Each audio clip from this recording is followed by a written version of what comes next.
So here's the thing. What the heck is this? I turned my back on this franchise for 1 month to make a Metroid video, and what happens? They release a murder mystery visual novel for free on Steam on April Fool's Day. And I'm just supposed to not immediately drop everything and pump out a video on this? Are you kidding me? That's not how I roll. This is an evasive maneuver here. I gotta get this shit out. Roll. Alright, let's get to business. What is this? Why is this? Is it any good? I don't know. Let's find out together. So, how we learned about this alone was wacky as, earlier on the day of its release, the Sonic Twitter, which is unhinged in its own right, dropped a tweet saying that we'd be getting a big announcement. A few hours later, bam! Trailer drop. Going back a bit, the game itself was apparently created in part by Katie Krzyzanowski, I don't know what weird European language that's from, who is actually the one behind the aforementioned unhinged Sonic Twitter. There were other people of note, like lead game dev Greg Batha and art director Ellen Alsop, but most importantly, I want to give a shout out to Alan Thomas from Quality Assurance. Who is he? I have no idea, but QA testers don't get enough credit. Here they are. Look at their names, damn it. Can you tell that I'm writing this at 2 in the morning yet? I refuse to change it because I think it's funny. Basically, this is just a Sonic fan game that the person behind the Sonic Twitter pitched to Sega, and Sega said, sure, why the hell not? And that's how we got here. So, let's actually try this wacky game out. The first thing we have to do is name our character. This is the story of Scroldo, the stupidest boy in town. This is the story of Scroldo, the stupidest boy in town. Stupid and weak, they called him a freak, so he got a job working at this train called the Mirage Express, which is one of those murder mystery trains. Gotcha bitch, Sonic ain't actually dead, it's just a fun game they're doing for Amy's birthday. I know, it sucks. Anyways, the game starts off with everyone getting assigned different roles. They split up, but just as the game begins, the train suddenly speeds up to ludicrous speed, and Scroldo gets knocked out. I should name him Scrudlow, that rolls off the tongue way better. Scroldo wakes up, gets drafted to be Tails as Watson, and the game begins. And it's the investigation segments from Phoenix Wright. Well, shit, I actually really like those parts of the game. Or maybe this is more like what Professor Layton is like, I don't know, I'm a Philistine, I haven't played those yet. For those who don't know what I'm talking about, basically you have a scene in front of you, and you investigate, looking for clues, talking to people, and in this game's case, interrogating them. Once you match up the right evidence, which, let's be honest, isn't very hard, you only ever have like 3 at max, you get to play a little minigame called the Think game, which, of all things, reminds me of the special stages from Sonic 3D Blast. I spend too much time thinking about this series.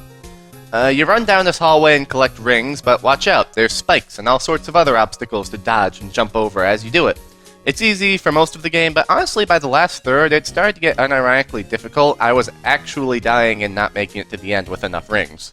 You can't lose in this game, by the way. No matter how many times you fuck up your guess during the interrogation or die while thinking, you just get another chance. I mean, this is a very simple game as far as things go, that's not really the biggest deal. Honestly, the gameplay loop isn't too bad. Yes, it's very simple, the game even tells you when you've found all the clues and it's time to start interrogating, but a simple gameplay loop, when done right, can still be satisfying. Finding all of the clues and putting the pieces together, easy, yes, but still fun. But this is a visual novel after all, and the gameplay in those tend to rarely go beyond choose-your-own-adventure books. The real strength is the story, characters, and artwork. So, let's talk about that for a bit. I'm actually kind of surprised how many characters there are here. Of course, we get Scroldo and the conductor of the train, and Sonic, Tails, Knuckles, and Amy, those are the mainstays at this point. Shadow and Rouge are also here, but then there's these 3 randoms. Vector, Espio, and Blaze. Now, I'm not complaining, we rarely see those 3. This is literally the most love these guys have gotten in over a decade at least. Blaze being here is nice, I guess, but it's weird to see her dimension hop for something so casual, especially since she didn't when Eggman took over the world, and they referenced that, so But Vector and Espio being here just totally fucked with my brain though. I don't know, the Chaotix are just so linked to being a trio in my mind that it's weird that Charmy isn't here to complete the set. It's like if someone only had Fellowship of the Ring and 2 towers on a bookshelf, it's just weird. Cream not being here to celebrate her best friend's birthday is weird too, but we can likely chalk those 2 not being here up to them being too young for a murder mystery. Now let's get the elephant out of the room on this one. The game, visually, is pretty fucking good. Not only are the backgrounds nice and vibrant, but all the characters are all very well drawn and rather expressive. Sometimes too expressive. Stop it. This is a personal thing, by the way, but I just like when Sonic characters, or really any characters for that matter, are in different outfits than what we're used to. Getting to see Tails in his little Sherlock Holmes getup, or Knuckles rocking that famous cowboy hat that really should just be added to his official design at this point, it's just all nice. The expressive portraits are complemented, rather nicely, by the character writing. Pretty much every character is on brand to how you'd expect, which is always appreciated. They also add in a bunch of little moments that make me smile. Like, for example, when interrogating Knuckles, you learn he got upset and broke this fucking super monkey ball machine, you asshole, because he couldn't beat Vector's score. But then you learn that Rouge was watching at the time, and Knuckles quickly brushes it aside, acting like it's not important. I see what you guys did there. That was a cute little moment. Speaking of nice little moments, this game is just full of jokes. Now, none of them made me, audibly laugh or anything, but none of them really bad or groan-worthy either, and most at least made me smile on the inside. Like when everyone said Espio's poetry was dog shit right to his face. God damn. There are also a few moments where I remembered that this is basically official Sonic fanfiction. Like when Shadow reveals he was getting Amy concert tickets for her present and she excitedly says they can go together.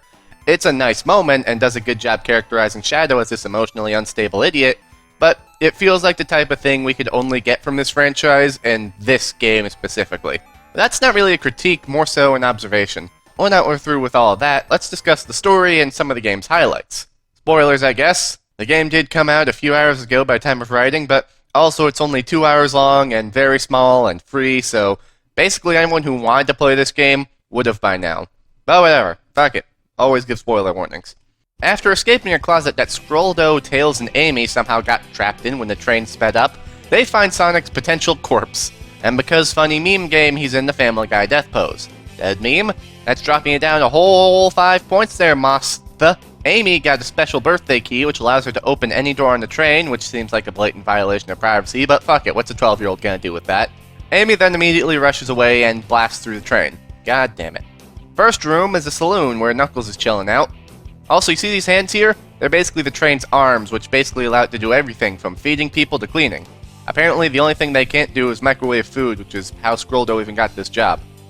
The only 3 things of note in this room are 1. The music rocks.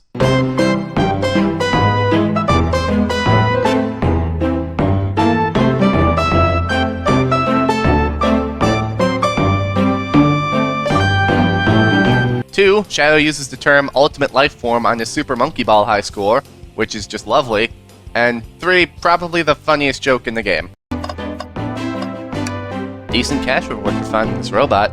Maybe I'll keep an eye out. Kuromo-chan, hate to see him like this. What'd they do? Medical malpractice.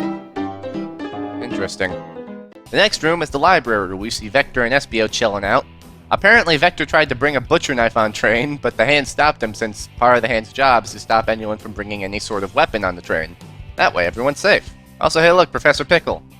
That's neat. The next room is the casino, and it's probably my favorite in the whole game, which is a shame because it plays nothing like the rest of the game. Basically, we just end up getting roped into a big Ocean's 4 jewel heist with Rouge and Blaze. A strange combo, but whatever, I'm down. New lore, by the way, apparently none of these 4 know how to tie a knot. Also the part where they finally find the treasure, which is this Fabergé egg, and Rouge twists it like a dumbass and starts ticking so everyone starts freaking out because they think it's a bomb and you get like 50 different dialogue options. That's just great. Top that off with a new personality trait for Scroldo, that being a crippling gambling addiction, and you got us the best car in the game. Off to the next one, the lounge, where we discover that Shadow looks like a Starbucks barista, as well as a secret passage between the lounge and the library. Amy accuses Shadow of being the killer, but actually we end up defending him, and he has an airtight alibi. So, after that fanfiction scene from earlier happens, they join up and our duo goes up to 4. Also, these Chow's playing instruments. That's all. Shocker in my dockers, the captain's not here! But there is a blowgun and a severed robo-hand. What does this all mean? Well, it's time to gather everyone together and solve this mystery once and it was Espio. Gotcha, bitch, I bet you weren't expecting him. But wait a minute. He used a blow dart to do it, and apparently he got a note that told him to. But flashback. The train's supposed to stop all weapons from getting on board. What's happening here? Well, get this, idiots. Turns out this train is a badnik built by Eggman. Why? Because he was embarrassed by Mobius' public transport and he wanted it to get better for when he eventually took over. Never change, Eggman. Never change. Anyways, turns out the train is upset because the captain of the train is retiring tomorrow and he's formed a bond with him and he doesn't want to let him go. The game even goes out of its way to announce that the train has gained sentience. So, Reasonably, since this is a visual novel, and friendship is a common theme in Sonic these days, they talk the train down, show it that keeping the captain captive and helping Eggman is a bad thing, and the train reforms, just like Omega and Gamma. Just kidding, fuck that. Amy, SBO, and Sonic fucking murder this train. They go out of their way to confirm that this is a sentient being with feelings and dreams and hopes and shit, and then they murder him. God damn. Also, I should mention this. Remember those think sections I talked about? That's how the game ends. The game somehow still managed to find a way to work in the Sonic fights Lovecraftian / robot monstrosity to a rock song final boss trope. And by God, hold on to your hats, because the final think section is a bitch and a half. Look at how much shit you have to dodge.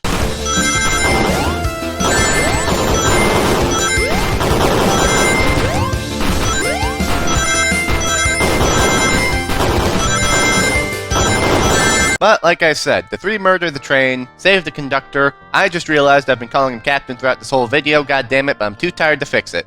Captain Conductor goes on his vacation with his wife, Amy and friends eat a nice cake, and hey look, Sage made a cameo. That's nice.